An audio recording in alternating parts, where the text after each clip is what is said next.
RKB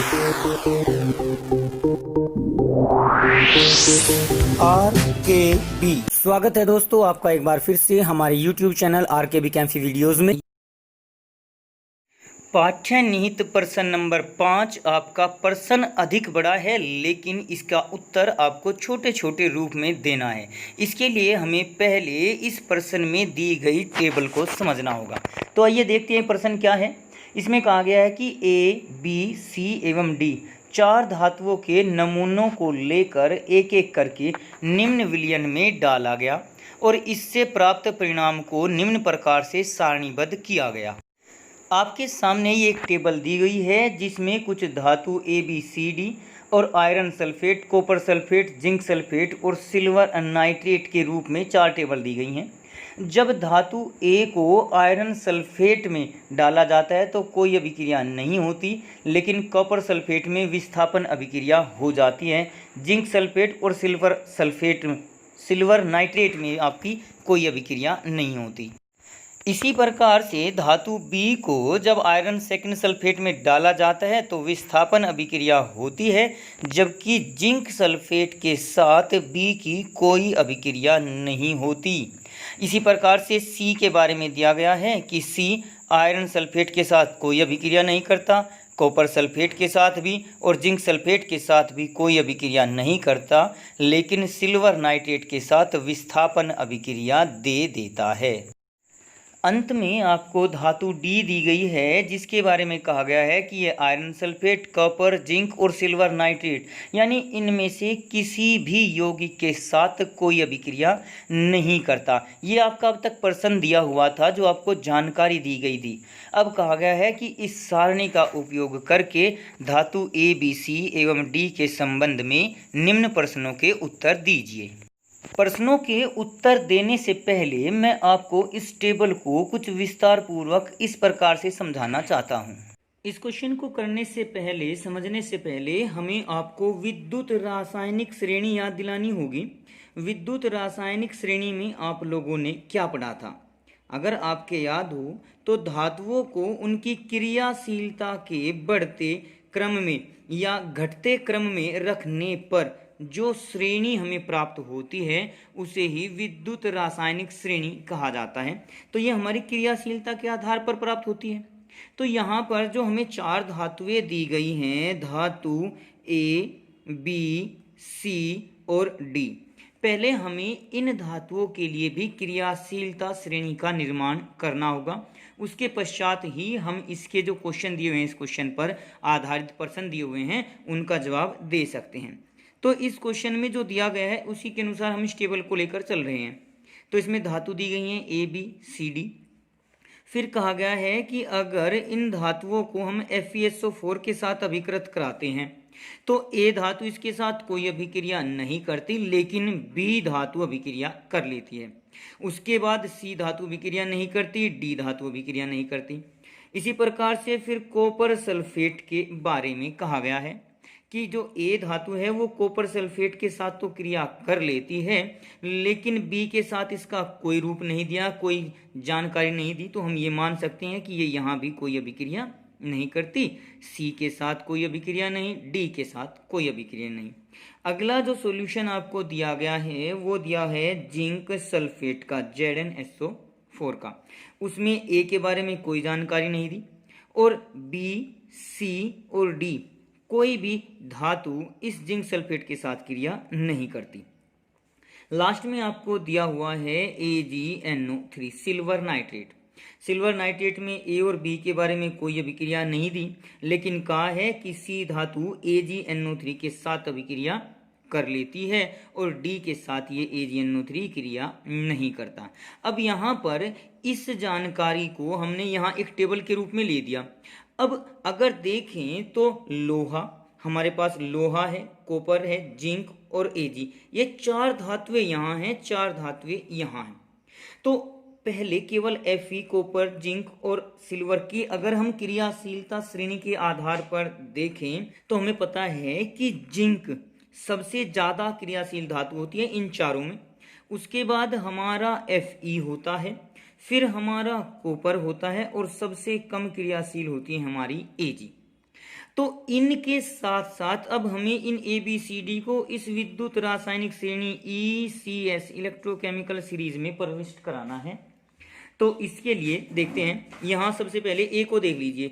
ए जो है वो केवल कॉपर के साथ क्रिया करती है, बाकी किसी के साथ क्रिया नहीं करती। यानी हम कह सकते हैं कि ए धातु कॉपर को विस्थापित कर देती है, तो ये कॉपर से ज़्यादा क्रियाशील है। यानी इससे क्रियाशील लगभग यहाँ आपको मिल सकती है। लिखते हैं, थोड़ी देर में इसको लिख लेंगे। उसके बाद बी को अगर देखें तो बी Fe के साथ क्रिया कर लेती है, बाकी के साथ क्रिया नहीं करती, तो बी Fe से ज़्यादा क्रियाशील ली जा सकती है। फिर इसी प्रकार से सी को अगर देखा जाए तो सी केवल AgNO3 को विस्थापित करती है, तो ये Ag से क्रियाशील है। यहाँ बाकी को किसी को विस्थापित नहीं करती, तो ये इन सबसे कम क्रियाशील है। तो यहाँ हम लिख सकते हैं सी। कॉपर के आधार पर हम लिख सकते हैं कि ए कॉपर से अधिक क्रियाशील है। बी को लिख सकते हैं कि जो बी है वो आपकी Fe से अधिक क्रियाशील है। अब लास्ट बचा आपका डी। डी देखिए कहाँ, डी किसी के साथ क्रिया नहीं करती, तो ये डी सबसे कम क्रियाशील धातु आपकी होती है।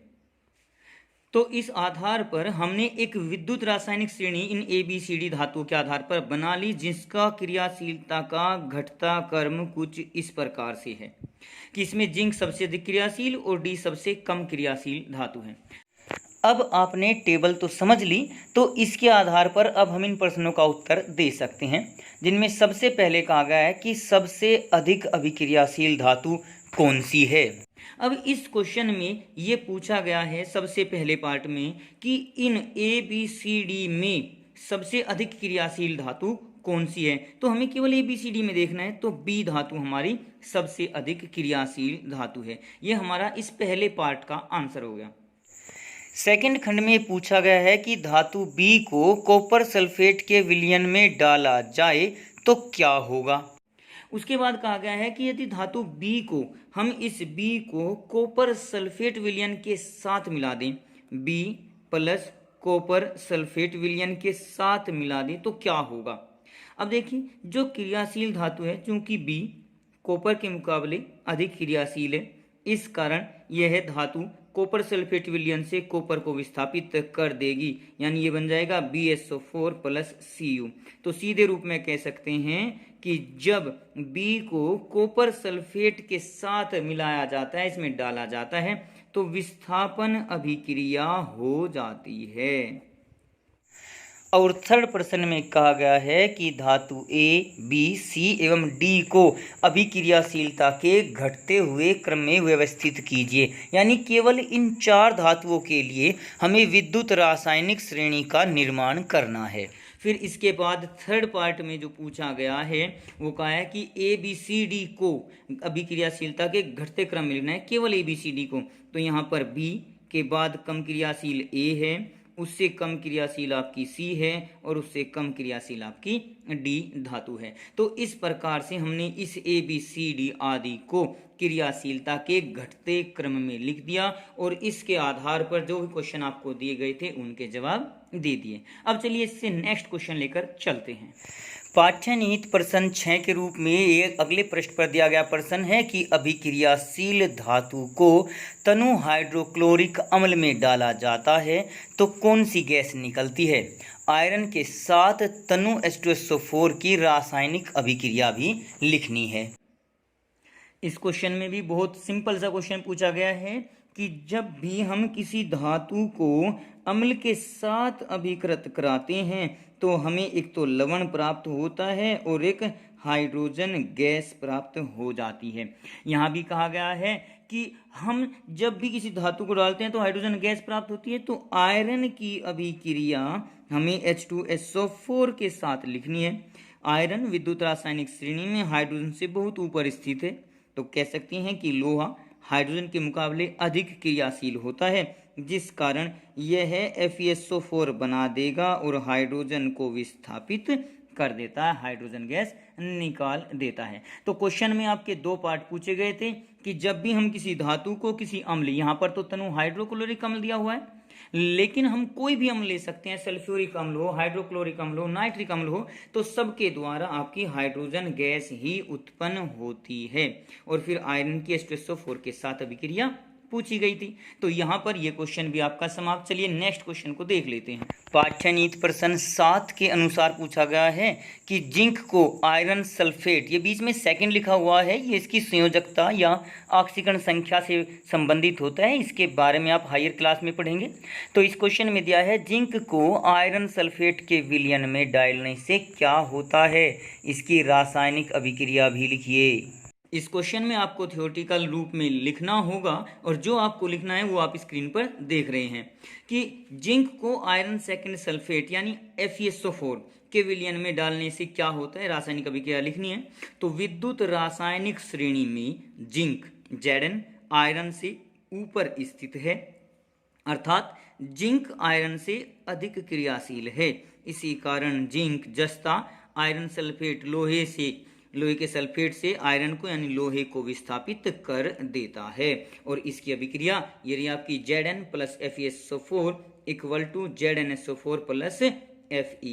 देखिए इस प्रकार के क्वेश्चन में आपको अधिकतर आंसर क्वेश्चन में ही मिल जाएगा। ये कह सकते हैं कि क्या होता है जब जिंक को आयरन सल्फेट के विलयन में डालते हैं, तो आयरन सल्फेट का जो सॉल्यूशन है आयरन का वो कुछ लाल से रंग का होता है। तो क्वेश्चन में ये भी कह सकते हैं कि जब जिंक को आयरन सल्फेट के विलयन में डाला जाता है तो उसका लाल रंग गायब हो जाता है। गायब कब होगा? जब अभिक्रिया होगी। अगर गायब रंग नहीं होता तो अभिक्रिया भी नहीं होगी। इस अभिक्रिया को अगर हम उल्टा करा दें, क्वेश्चन यहाँ पर ये कह दें कि क्या होता है जब आयरन को जिंक सल्फेट के विलयन में डालते हैं। आयरन को, यहाँ पर तो जिंक को आयरन में डाला गया है, लेकिन क्वेश्चन में बदल रहा हूं, क्या होगा जब आयरन को जिंक सल्फेट के विलयन में डालते हैं। तो यहाँ पर आप कह देंगे कि चूंकि जिंक अधिक क्रियाशील है लोहे की तुलना में विद्युत रासायनिक श्रेणी के अनुसार, तो यहाँ पर कोई अभिक्रिया नहीं होगी। इसे कुछ इस प्रकार से भी लिखा जा सकता है कि यहाँ पर हम Fe कर देंगे प्लस ZnSO4 इक्वल टू यहाँ आगे लिख देंगे नो रिएक्शन, यानी कोई अभिक्रिया नहीं। तो इस प्रकार से आपके ये क्वेश्चन कंप्लीट हो जाते हैं।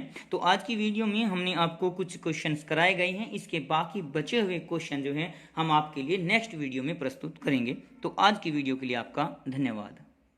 आज की वीडियो में बस इतना ही। अगली वीडियो प्राप्त करने के लिए हमारे चैनल को सब्सक्राइब करें, वीडियो को लाइक करें और अगर वीडियो अच्छी लगे तो कमेंट्स करें और दोस्तों को भी शेयर करें।